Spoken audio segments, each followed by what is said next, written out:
Everyone welcome back to my channel. तो जैसे कि बीएड का आपका प्रवेश परीक्षा हुई है 2024 की, तो जिन्होंने फर्स्ट काउंसलिंग हो गई थी उनका एडमिशन भी हो चुका है और लगभग 1 महीने से ऊपर हो गया है उनका एडमिशन हुए। और जिन्होंने सेकंड काउंसलिंग का फॉर्म भरा था उनकी भी यहाँ पे वेबसाइट पे मेरिट लिस्ट आ चुकी है। यहाँ पे देखिए द्वितीय मेरिट लिस्ट उत्तराखंड राज्य संयुक्त बीएड प्रवेश परीक्षा यानी कि सेकंड मेरिट लिस्ट आपकी आ चुकी है। यहाँ पे 30 सितंबर को आ चुकी है। आप अपना मेरिट लिस्ट चेक कर लीजिए। अगर आपका वहाँ पे नाम आ रखा है तो आपको वहाँ पे एडमिशन लेने जाना है, जहाँ पे भी जिस भी कॉलेज में आपका नाम आया हुआ है। ठीक है, अगर फर्दर आपका नाम नहीं आया है तो आप तृतीय काउंसलिंग का वेट कर सकते हैं। इसका भी नोटिफिकेशन जल्द ही वेबसाइट पे आ जाएगा।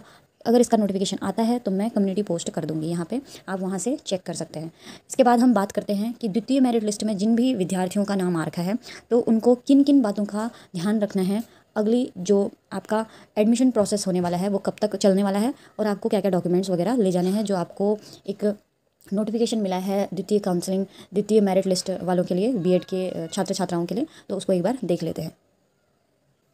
तो आवश्यक निर्देश बीएड द्वितीय काउंसलिंग के अंतर्गत आपको ये निर्देश दिए गए हैं कि जो प्रवेश है आपको, ठीक है, आपको कुछ जो रूल्स है उसको फॉलो करना है। पहला है यहाँ पे कि आप प्रत्येक संस्थान अपने स्तर से आवश्यक कार्रवाई करते हुए संस्थान स्तर पर प्रवेश समिति गठित किए हुए हैं। अगर आप इसकी नियमावली को, जितने भी आपके जो प्रमाण पत्र हैं उनकी जो नियम अनुसार प्रमाण पत्रों को दिखाते हैं वहाँ पे, तो ही आपको प्रवेश दिया जाएगा।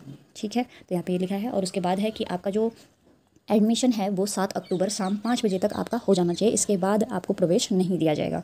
उसके बाद दूसरा लिखा है कि आपके जितने भी डॉक्यूमेंट्स हैं, यानी कि शैक्षिक प्रमाण पत्र, आरक्षण संबंधी प्रमाण पत्र, अधिमान अंकों के प्रमाण पत्र, तो वो क्या होने चाहिए, विश्वविद्यालय स्तर पर और राज्य सरकार के नियमानुसार होने चाहिए। अन्यथा की स्थिति में आपका जो प्रवेश है वो निरस्त कर दिया जाएगा। ऐसा अधिकार आपके जो प्रवेश समिति है उनको है। और उसके बाद किसी भी दशा में आपको प्रवेश नहीं दिया जाएगा। उसके बाद है तीसरा, अधिमान अंकों हेतु अभ्यर्थियों द्वारा प्रस्तुत प्रमाण पत्रों को भलीभांति जांच कर ली जाए एवं विश्वविद्यालय की शासकीय नियमानुसार ही अधिमान अंक देय हो। यानी कि आपको जो भी आपने वेटेज क्लेम किया है वो आपका नियमानुसार होना चाहिए, सही होना चाहिए, वैलिड होना चाहिए, तभी आपको अधिमान अंक मिलेंगे, नहीं तो वो भी निरस्त कर दिया जाएगा। उसके बाद चौथा है, काउंसलिंग शुल्क हेतु अभ्यर्थी द्वारा जमा किए गए रसीद अनिवार्य रूप से प्रवेश के साथ संलग्न करना है। यानी कि आपको जो आपने काउंसलिंग की फ़ीस भरी है तो उसका आपको जो रसीद है, शुल्क रसीद, वो भी आपको जमा करनी है। और पांचवा है, प्रवेश परीक्षा जो आपकी है 7 अक्टूबर तक पूर्ण करवाना है।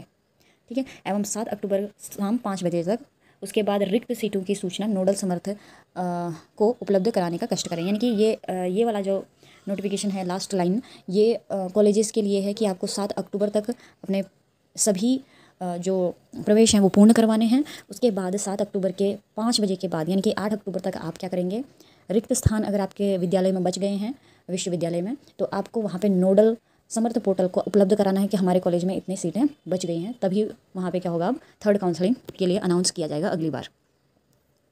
ठीक है, तो यहाँ पे आप ये चीज़ आप खुद पढ़ लें। तो इसके बाद आपके जो डॉक्यूमेंट्स हैं, ये मैंने वीडियो पहले भी बनाया था, तो जल्दी से, ठीक है, शॉर्ट में हम एक बार देख लेते हैं। देखिए, यहाँ पे आपकी बीएड प्रवेश परीक्षा की अंक तालिका लगेगी, उसकी छाया प्रति लगेगी, जहाँ पे आपका सीट आवंटन हुआ है, यानी कि अलॉटमेंट लेटर लगेगा, आपका रिजल्ट लगेगा। हाई स्कूल इंटरमीडिएट स्नातक स्नातक जितनी भी कक्षाएँ प्रीवियस आपने पढ़ी हैं उसकी आपकी मार्कशीट लगेगी और उनका प्रमाण पत्र लगेगा, या डिग्री भी लगा सकते हैं आप, ठीक है, सत्यापन हेतु। ठीक है, उसके बाद अन्य विश्वविद्यालय से अगर आपने पढ़ा है तो वहाँ पे जो माइग्रेशन सर्टिफिकेट है उसको भी आपने लगाना होगा।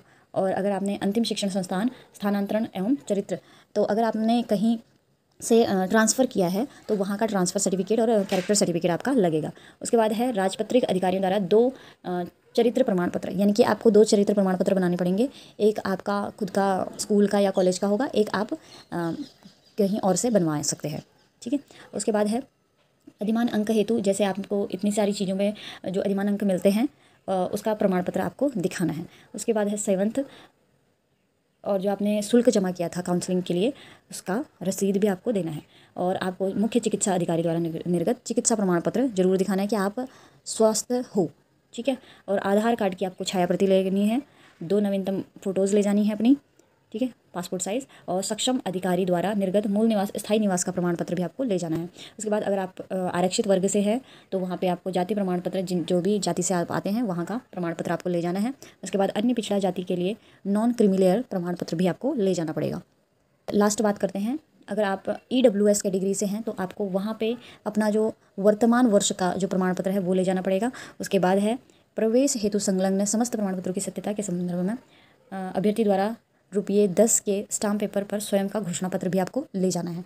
ठीक है, उसके बाद है 2 एंटी रैगिंग शपथ आपको ले जाने होते हैं। एक अपनी तरफ से, एक अपने पेरेंट्स की तरफ से आपको एंटी रैगिंग जो प्रमाण पत्र है वो भी जमा करने पड़ते हैं। बाह्य राज्य अभ्यर्थियों के लिए स्थानीय पुलिस द्वारा सत्यापन की प्रति, यानी कि आपको अगर आप दूसरे राज्य से पढ़ने के लिए दूसरे राज्य में आ रहे हैं तो आपको क्या करना है, स्थानीय पुलिस द्वारा सत्यापित करने हैं अपने डॉक्यूमेंट्स को। उसके बाद है 18वां, किसी प्रकार की सेवा में सेवारत होने की स्थिति में उस विभाग के सक्षम अधिकारी से कार्यभार मुक्ति प्रमाण पत्र आपको लेके आना है। अगर आप पहले से जॉब करते हैं, सरकारी जॉब करते हैं, तो आपको वहाँ से उस विभाग के जो सक्षम अधिकारी है वहाँ से कार्यभार मुक्ति प्रमाण पत्र आपको लेके आना है। उसके बाद है लास्ट आपका, प्रत्येक विद्यार्थी को 7 अक्टूबर सायं 5 बजे तक, यानी कि शाम के 5 बजे तक आपको संबंधित संस्थान जहाँ पे भी आपका मेरिट लिस्ट पर नाम आ रखा है, जिस भी कॉलेज में आपका नाम आ रखा है, तो वहाँ पे आपको विश्वविद्यालय के नियमानुसार, उत्तराखंड सरकार के नियमानुसार प्रवेश शुल्क जमा करना है। उस शुल्क की रसीद समर्थ पोर्टल पर अनिवार्य रूप से अंकित करना सुनिश्चित करें। उसके बाद आपकी जो सीट है वो सुनिश्चित मानी जाएगी। प्रवेश शुल्क जमा न करने एवं प्रवेश शुल्क रसीद संख्या समर्थ पोर्टल पर अपलोड न करने की स्थिति में आपकी सीट जो है रिक्त मानी जाएगी, जिसका पूर्ण दायित्व संबंधित अभ्यर्थी का होगा। ठीक है, और ये जो लास्ट निर्देश दिया गया है ये वहाँ के प्राचार्य या निर्देशक को सूचित किया गया है कि आपको जल्दी से जल्दी 7 अक्टूबर तक विश्वविद्यालय स्तर पर जो अपना जो एडमिशन है सभी अभ्यर्थियों का वो प्रवेश लेना है 7 अक्टूबर तक शाम 5 बजे तक। उसके बाद आपको समर्थ पोर्टल पे जो रिक्त स्थान हैं उनको अपडेट करना है। ठीक है, तो यहाँ पे दिया गया है। और जो यहाँ पे लिखा गया है लास्ट, प्रवेश संबंधी सूचना प्रत्येक अभ्यर्थी को उसकी अंकित ईमेल आईडी के माध्यम से प्रेषित की जाएगी। ठीक है, तो प्रवेश से संबंधित जितनी भी सूचनाएं हैं ईमेल आईडी के माध्यम से आपको मिल जाएंगी। और जो अंतिम तिथि है आप जानते ही हैं, 7 अक्टूबर है आपकी अंतिम तिथि, तब तक आपको एडमिशन लेना है।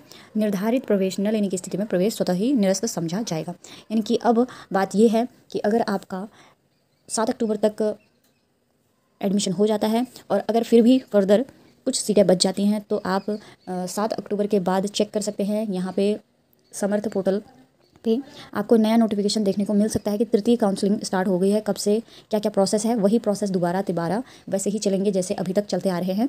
तो उसी तरह से एक जो कैलेंडर है ये आपको दे देंगे कि इतने एडमिशन प्रोसेस चलेगा, यहाँ पे काउंसलिंग होगी, अलॉटमेंट आएगा, इस तरह से फिर एडमिशन का ये जैसे इन्होंने पिछले 2 बार दे रखा है वैसे ही एक नोटिफिकेशन आपको देखने को मिलेगा। अगर रिक्त स्थान भरे नहीं होते हैं तो आपको मैं मिलती हूँ नेक्स्ट नोटिफिकेशन के साथ। जो भी नोटिफिकेशन अब आएगा उसको मैं कम्युनिटी पोस्ट पे डाल दूँगी, आप वहाँ से बिल्कुल चेक कर सकते हैं। तो आज का वीडियो देखने के लिए थैंक यू सो मच। अगर आपको इस वीडियो के रिगार्डिंग कोई भी डाउट होता है, कोई भी क्वेरी है, तो आप मेरे से कमेंट में पूछ सकते हैं, मैं आपके कमेंट का जरूर रिप्लाई करूँगी। थैंक यू सो मच मेरा वीडियो देखने के लिए। Please do like, share and subscribe to my channel. Thank you so much.